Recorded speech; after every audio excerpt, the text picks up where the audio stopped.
আসসালামু আলাইকুম, সবাইকে গুড মর্নিং। চলে এলাম আরেকটা ট্রাভেল ব্লগ নিয়ে। এখানে লং উইকেন্ড মানেই ট্যুর, কারণ শাওনার অফিসের যন্ত্রণায় একটু দূরে যে ঘুরতে যাব সেই সুযোগ হয়ে ওঠে না। এখন বাজে সকাল 10টা। আমাদের যেহেতু প্রায় 4.5 ঘন্টার ড্রাইভ, তাই একটু আর্লি বের হয়েছিলাম যেন আজকেই কিছু স্পট কভার করতে পারি। রেস্ট এরিয়া দেখে মাঝখানে একটা ব্রেক নিয়েছিলাম। নর্মালি এসব জায়গার ওয়াশরুম অনেক বাজে হয়, তবে এটা কম্পারেটিভলি ভালো ছিল। আর সেদিন এত সুন্দর ওয়েদার ছিল, খুবই স্নিগ্ধ রোদ আর আরামদায়ক বাতাস। আবার গাড়ির ভিতরে ঢুকতে ইচ্ছা করছিল না। যাই হোক, একটু রেস্ট নিয়ে আবার রওনা দিলাম। বাই দ্য ওয়ে, আজকে কোথায় যাচ্ছি সেটাই তো বলা হয়নি। আজকে আমরা যাচ্ছি ক্রেটার লেক। আর এই পুরো রাস্তাটার ল্যান্ডস্কেপ এত সুন্দর যে আমি কোন ক্লিপ রেখে কোন ক্লিপ ফেলবো ভেবেই পাচ্ছিলাম না। মানে এই গরুগুলো দেখেও আমার ভালো লাগছিল। আমরা প্রায় চলে এসেছি ক্রেটার লেক ন্যাশনাল পার্কের কাছে। সামারেও এখানে স্নো, আর এই জন্যই অনেকগুলো স্পট বন্ধ ছিল। তারপরেও আসলাম, কারণ 2026, 27, 28 এই 3 বছর ক্রেটার লেক বন্ধ থাকবে। সো এই সামারেই ছিল আমাদের শেষ সুযোগ এখানে আসার।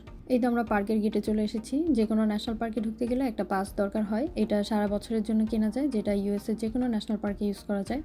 আবার ওয়ান টাইম ইউজের জন্য কেনা যায়। সেক্ষেত্রে সারা বছরেরটা কেনাই বেটার, কারণ এটা $80 করে নেয় আর ওয়ান টাইমটা $30। তারপর ডিসকভারি পয়েন্টে যেতেই আমাদের পরিচিত ওই ভাই আপুদের সাথে দেখা হয়ে গেল হুট করে। আর সাফাকে তো আপনারা চেনেনই। এরপর আমাদের দুটো ফ্রেন্ডও আমাদের সাথে জয়েন করলো। সেদিন অনেক ভিড় ছিল এখানে, যেহেতু 3 বছরের জন্য ক্রেটার লেক বন্ধ থাকবে। আর এই সময়ের মধ্যে বেশ কিছু ট্রেল রেনোভেট করা হবে, নতুন স্ট্রাকচার বানানো হবে। ক্রেটার লেকই হচ্ছে ক্রেটার লেক ন্যাশনাল পার্কের মেইন অ্যাট্রাকশন। ক্রেটার লেক কিন্তু ইউএসের সবচেয়ে ডিপেস্ট লেক।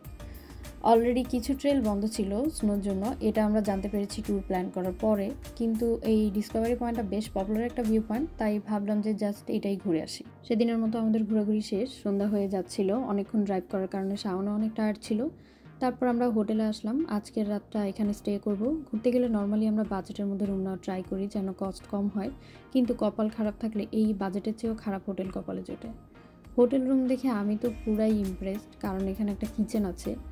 আসলে আমাদের রুম আপগ্রেড করে কিচেন সহ রুম দেওয়া হয়েছে। ইউএসএতে আমরা কখনোই কিচেন সহ রুম নিই নাই বা থাকা হয় নাই। আজকে খাবো মাটন বিরিয়ানি, যেটা আমাদের ফ্রেন্ডরা বাসা থেকে রান্না করে এনেছিল। যেহেতু 2 দিন থাকা হবে আর আশেপাশে হালাল ফুডের অপশন তেমন নেই, তাই খাবার দাবার নিয়ে প্যারা নিতে ইচ্ছা করছিল না। খাওয়া দাওয়ার পর অনেকদিন পরে পোকার খেললাম। আমার তো কোনো রুলসই মনে নাই, গুগল করে করে খেলছিলাম। এর মধ্যে একবার সবাই ফ্ল্যাশ পেয়েছে। এখন কে টাকা পাবে সেটাই আমরা কেউ শিওর হতে পারছিলাম না। যাই হোক, অনেকগুলো জায়গা ঘুরতে না পারলেও ট্যুরের প্রথম দিনটা বেশ ভালোই কেটেছিল। ডে 2তে আমরা কী কী করলাম সেটা দেখতে হলে চোখ রাখতে হবে আমার পরের ব্লগে।